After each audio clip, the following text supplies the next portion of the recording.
शिमला से एक बड़ी जानकारी आपके सामने हम रखने जा रहे हैं। कोरोना वॉरियर्स जिन्हें हम बोलते थे वो आज धरने पर बैठने को मजबूर हो गए हैं और उनकी तरफ से अपनी मजबूरी भी बताई गई।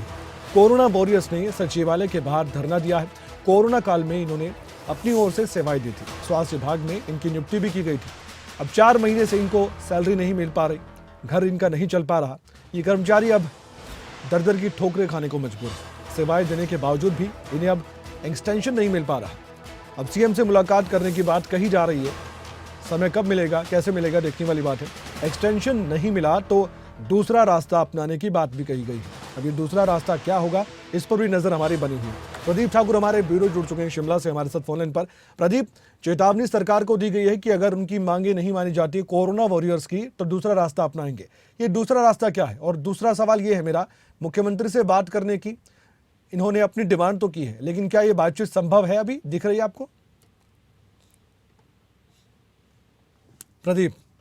चल रहा है और इसमें जो कोरोना वॉरियर्स हैं और खासतौर पर जब कोविड काल था उस वक्त स्वास्थ्य विभाग में कई ऐसे जो स्वास्थ्य कार्यकर्ता वो वहां पर नियुक्त किए गए थे, पैरामेडिकल स्टाफ में नियुक्त किए गए थे, नर्सेज थे, तो तमाम इस तरह की सेवाएं देने के लिए उन्हें उस वक्त नियुक्त किया गया था, क्योंकि बहुत कम स्टाफ हिमाचल प्रदेश में तब स्वास्थ्य विभाग के पास था। तो इनकी संख्या लगभग 1800 के करीब बनती है और जब तक कोविड काल चलता रहा तब तक इनकी ड्यूटियां चलती रही, लेकिन उसके बाद इनको एक्सटेंशन नहीं मिली और फिर इन्होंने अपनी बात फिर से रखी थी और फिर 3 महीने की एक्सटेंशन इनको मिल रही है और अभी भी 30 सितंबर तक इनको जो एक्सटेंशन मिली है तो तब तक इनका सेवा काल है।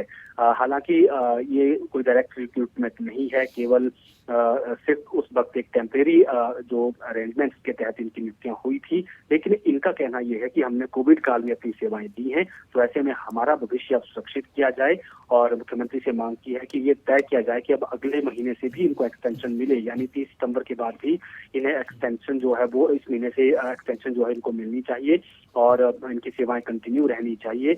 अन्यथा ये दूसरा रास्ता यानी कोर्ट भी जा सकते हैं या फिर पूरे प्रदेश में जोरदार तरीके से प्रदर्शन करेंगे, सड़कों पर आएंगे, अनिश्चितकालीन हड़ताल जो है वो कर सकते हैं। ये इनकी तरफ से एक तरह का अल्टीमेटम दिया गया है। हालांकि मुख्यमंत्री से इनकी मुलाकात होनी है और उसमें देखना ये होगा कि मुख्यमंत्री क्या आश्वासन देते हैं। और इससे पहले भी जब इनकी मुख्यमंत्री से मुलाकात एक बार हुई थी तो उन्होंने कहा था कि हमने स्वास्थ्य विभाग में नए पद सृजित करने हैं, तो आप कंपटीशन करके वहां पर आए, लेकिन तब तक हम आपकी सेवाओं को जारी रखेंगे। आपको जो इस वक्त जरूरत है तो उस हिसाब से आपकी सेवाएं जारी रहेंगी।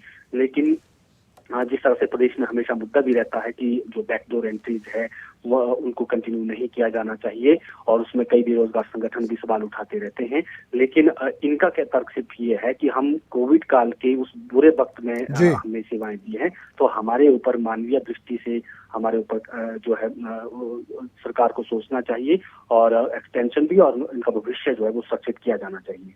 बहुत बहुत धन्यवाद, आपने जानकारी दी है। कोरोना वॉरियर्स के इस धरने प्रदर्शन को लेकर बताया गया है कि अब मुख्यमंत्री से मुलाकात करने का समय तो मिला है, लेकिन क्या बातचीत होगी और क्या आश्वासन दिया जाता है, क्योंकि इससे पहले भी बातचीत में कुछ आश्वासन दिए गए थे, लेकिन अभी संतुष्ट नहीं है ये कोरोना वॉरियर्स।